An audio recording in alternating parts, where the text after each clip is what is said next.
ఇంటి నుంచి బయటకు వెళ్ళేటప్పుడు, బయట నుంచి ఇంటికి వచ్చేటప్పుడు ఒక రకరకాల కాన్వాయ్లు దర్పం ప్రదర్శిస్తూ ఉంటారు. ఆ దర్పం కూడా అవసరం లేదు, సైలెంట్గా పోయి ఎవరు చాలామంది ఉన్నారు. చిన్నప్పుడు మీరు ఏం సినిమాలు తీస్తున్నారండి? సమాజానికి ఉపయోగపడే సినిమాలు తీస్తున్నారా? భారతదేశ కీర్తి ప్రతిష్టలు ఇన్మడింపజేసే సినిమాలు తీస్తున్నారా? రైతు కుటుంబం సినిమా తీస్తున్నారా? లేకపోతే ఏమన్నా నర్తనశాల సినిమా తీస్తున్నారా? లేకపోతే మన సందేశాత్మకమైన సినిమాలు తీస్తున్నారా? సాగర సంగమం లాంటివి ఏమన్నా? మీరు ఏం సినిమాలు తీస్తున్నారు? దొంగతనం ఎట్లా చేయాలి, లంగతనం ఎట్లా చేయాలి, ఎట్లా బారిపోవాలి? కనీసం మహిళలు అంటే మీకు గౌరవం కూడా లేదు. మహిళలు అంటే గౌరవం కూడా లేదు నీకు. ఇంతవరకు ఎవరు అడిగి ఉండడు ఈ ప్రశ్న. నువ్వు హీరోయిన్ పట్టుకుని ఏమంటావు?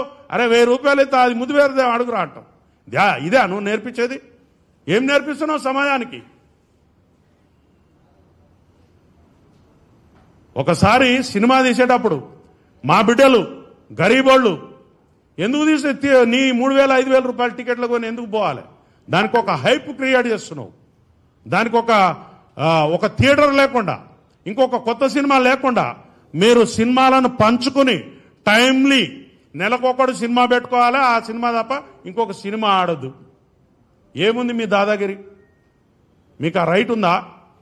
ఒక ఉపాయం ప్రకారం నీ సినిమా తప్ప ఇంకొక సినిమా లేకుండా చేసి ప్రజలను ఆ సినిమానే ఖచ్చితంగా చూసేలా మీరు మలుపుతా ఉన్నారు.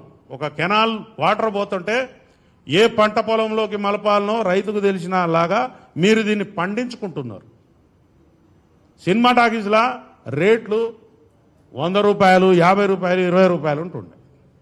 ఆ రేట్లు 100 పక్కన 4 సున్నాలు, 25 పక్కన 2 సున్నాలు. ఏంటిదండి ఇది? What is this?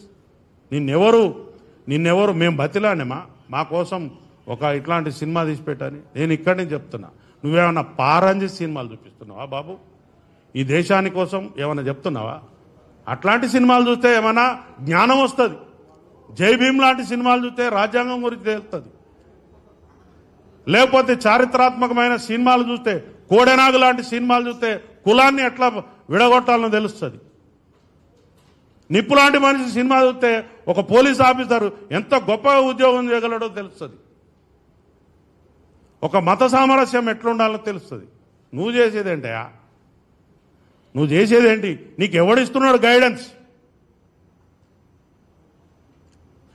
చెప్పేది ఒకటి, చేసేది ఒకటి. మీరు మీ తోలు మంచిగా ఉంచుకోకపోతే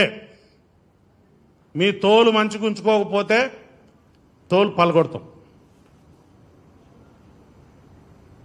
ఒక శాఖ మీద మీరు పేరు చెప్పకపోవచ్చు, ఇంకోటి చెప్పకపోవచ్చు, పని చేయలేదంటున్నా. అక్కడ పోలీసు వారి డ్యూటీ కాదు అది. కానీ ఆ పడిపోయిన ఆ బాడీలకు రెస్పిరేషన్ ఎట్లా ఇస్తున్నారు చూసారు కదా మీరు. మూతిలో మూతి పెట్టి పోలీసు వాళ్ళ పని అండి అది. కానీ ఒక వ్యక్తి అక్కడ జీవితం పడిపోయి ఉన్నది, తీసుకుని ఆ యొక్క రెస్పిరేటరీ సిస్టమ్ అట్లా అందించారు. కాబట్టి అందులో ఒక బాబు ఇవాళ మన కోసం అవకాశం ఉంది.